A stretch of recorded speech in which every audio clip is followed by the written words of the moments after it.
Hello investors, thank you for joining me. My name is Michael from Deep Value Returns on Seeking Alpha. Today I want to talk about ZoomInfo. Quite excited to talk about this stock. This is one of the few stocks on my watch list. We're going to talk about its Q3 result that just came out last night. We're going to talk about its acquisitions that it's made. We're going to talk about its free cash flow and that is quite strong. And lastly, we're going to talk about its valuation, okay? So I'm going to just jump right in. So ZoomInfo put out its guidance. It raised its guidance again for Q4, okay? So it's targeting approximately 47% year-over-year growth. This was versus 39% that was previously aimed at. Now, keep in mind, for Q3 21, it was previously guiding for 47% growth rates, and when it actually came in, it came out at 60%, okay? So it's clearly growing at a very rapid rate, okay?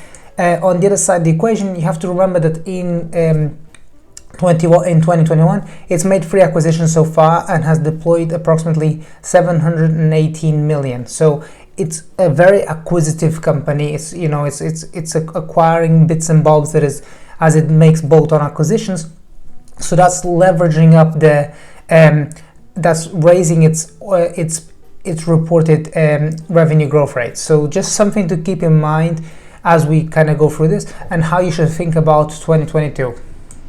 So what does it actually do? So it sells a subscription to a cloud, and it gives corporate sales and marketing team data, okay? So it gives data on individuals and companies so that you can just go in there and find out exactly some information on some company or some subsidiary to just, if you want to know who to contact, if you want to fundraise or whatever, you can just go in there. So what am I talking to you about? Selling you data, okay? So with that in mind, if you think about how difficult it is at this moment in time with all these privacy concerns, I'm quite surprised that none of the analysts on the call actually mentioned this at all.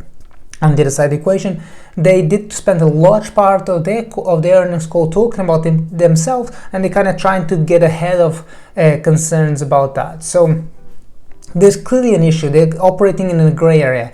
Just for reference point, think about how difficult it's been for Facebook to transport data outside of Europe because of GDPR. So it's difficult, and for some reason this company manages to do that. So just something I wanted to kind of highlight right there. Now, since its IPO, it's meaningfully increased its total addressable market.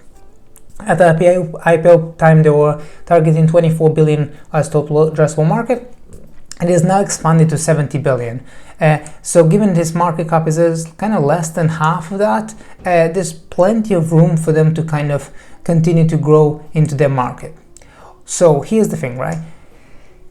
On an operating income level, they were at 39%. So it's a company that has very high GAAP and non-GAAP profitability. One of the things that I think is worthwhile highlighting is that on the positive note, they have 10% GAAP operating margins for this quarter. They have this kind of really weird unlevered free cash flow metric that they use. If you look at the definition, it's a bit weird.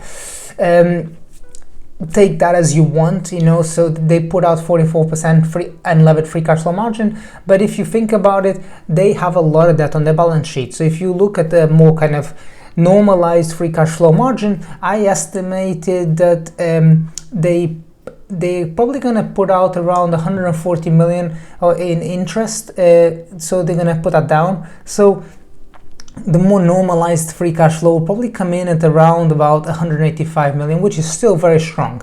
One of the things I want to highlight, you can see here in the red arrow, is that their net leverage is approximately 3.4x. It's okay, it's, as far as software businesses, probably a bit heavy.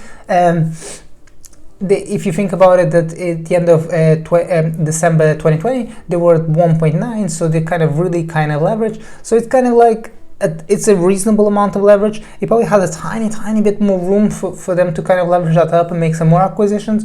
But it's kind of something that you want to think about. If they kind of start getting around 4.1 or even 4.2, I mean, probably really starting to get quite leveraged, that will dampen their ability to make further needle moving acquisitions.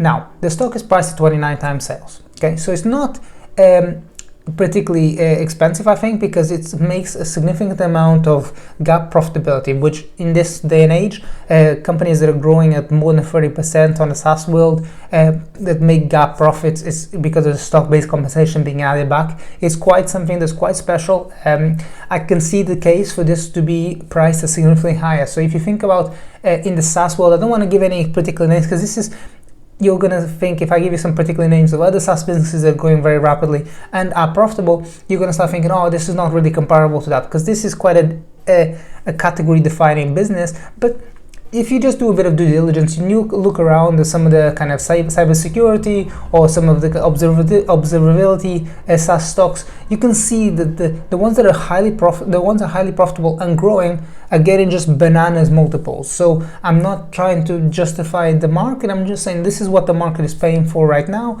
and we can have this kind of theoretical debate all day long. What is what, but ultimately, I think that the company is likely to make approximately $1 billion in revenues next year. So it's probably growing at 35% into next year. So paying, by my estimates, 27 times forward sales is not too expensive for a business that's already making 10% of GAAP profitability and growing. If you think about it, they're having to amortize all those acquisitions. So even with that in mind, it just shows you the power of that data that they hold. So this is one of the few companies on my watch list. If you want to find out what kind of stocks I'm investing in right now, don't forget to check out my marketplace called Deep Value Returns. I help you become a better investor, help you think through investing and building a portfolio.